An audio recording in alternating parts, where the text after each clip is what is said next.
Hey y'all, welcome to Dadmobile Garage. If you're new here, please hit that subscribe button. It would help me out a bunch. And today we're gonna do a review on my experience trading a car in and buying a car from Carvana.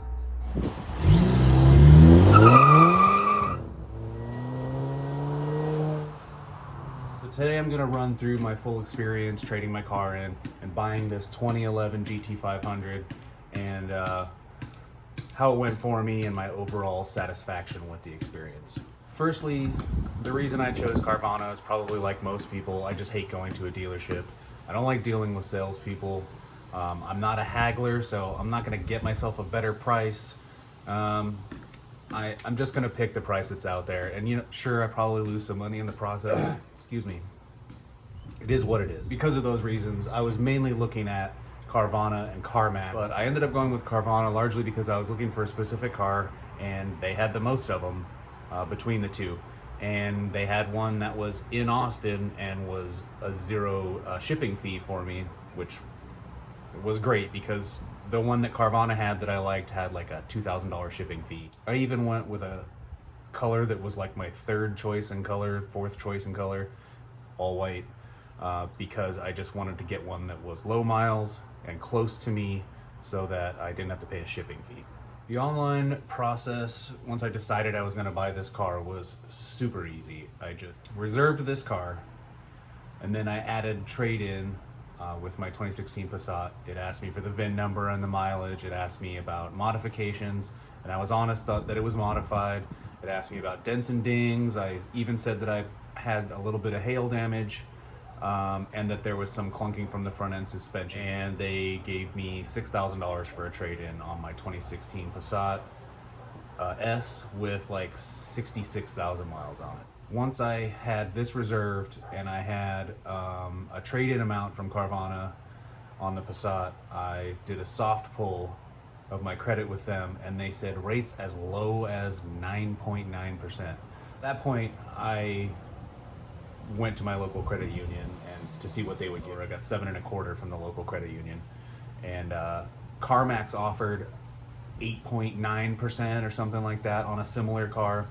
So didn't go with either of those, obviously, and went with my local credit union. So at that point, I notified Carvana that I was bringing outside financing, and I requested a sales order from them with a breakdown of the price and the trade-in, and I owed like $1,500 on my old car.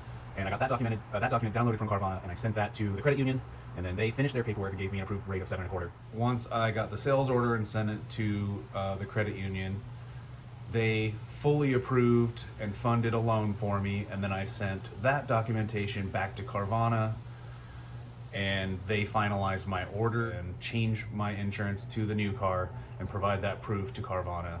And then they said, okay, we'll see you in 2 days. And it was all done basically from my phone. I had maybe 4 or 5 brief phone calls between Carvana and RBFCU. The day of delivery, the driver called me.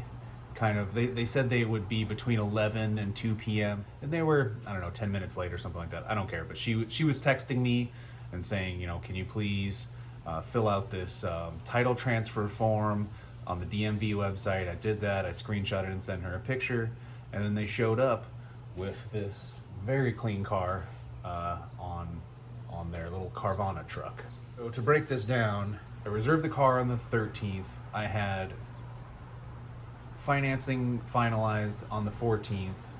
I had the order completely done with on the 15th, and they delivered the car on the 16th. When they showed up, they pulled the Shelby off the truck for me, and I took it out for a test drive. I went and ripped it around. I came back and had my Passat on their flatbed, and I was done. The paperwork's done. I got the car. Holy excitement.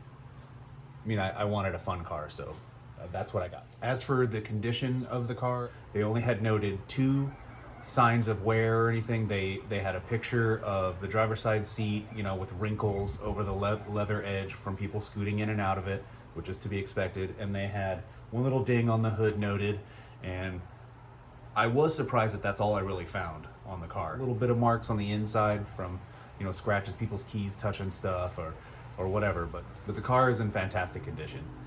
It looked like it was on Carvana, but we've heard lots of horror stories about cars showing up just being in absolute horrible shape whenever there was only like one little ding noted on Carvana, and it shows up and it's got dents and it's got scratches and it's got, you know, bald tires or old tires. And pleasantly surprised that they were 50% plus in tread wear. They're a little bit old, but they're Michelins that are like still pretty sticky, and it still grips well. There's no cracks or anything like that, so I was very happy. The alignment seems on point. It tracks straight. I had someone out for an inspection, looked over the whole car, and the only thing he found that was a little disappointing is that it had been rear-ended at some point. There's no accident reported on the Carfax because there's no frame damage, and the panels line up nice, and the paint looks nice, and I can't tell where it was blended. I'm fine with it. That's not a big deal. The front and rear bumpers are resprayed, which is really common with reconditioned cars. I guess all reconditioned cars, maybe from a dealership, they respray the bumpers. They did a really bad job, a pretty bad job masking the plastic trim, and so there's a little bit of overspray on the plastic trim in multiple spots. I've gotten most of it off already, but it's annoying. They just seem to do a sloppy job with their masking, and so there's overspray around the car. It would have been nice if I could have known that it was rear-ended before, but it was a minor thing. They don't look at their cars that closely from what I understand. And there's lots of examples out there of people being upset with the car they got and returning it. Even the inspector that I had look at it said that he dealt with one person who returned 3 cars before giving up and getting his money back from Carvana. So, as this car runs really well, it only has 15,000 miles on it. It's a 2011 GT500. It's fast.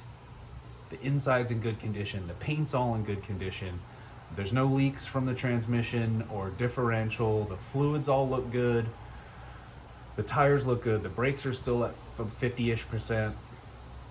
And the overall description was accurate for the car. So I made out pretty well, I think, and I'm calling it a win. I'm keeping the car. That pretty much sums it up. I am satisfied with my experience. I will 100% get a purchase inspection done on any car going forward. I should have done it on every car. Everyone should do it on every car they buy.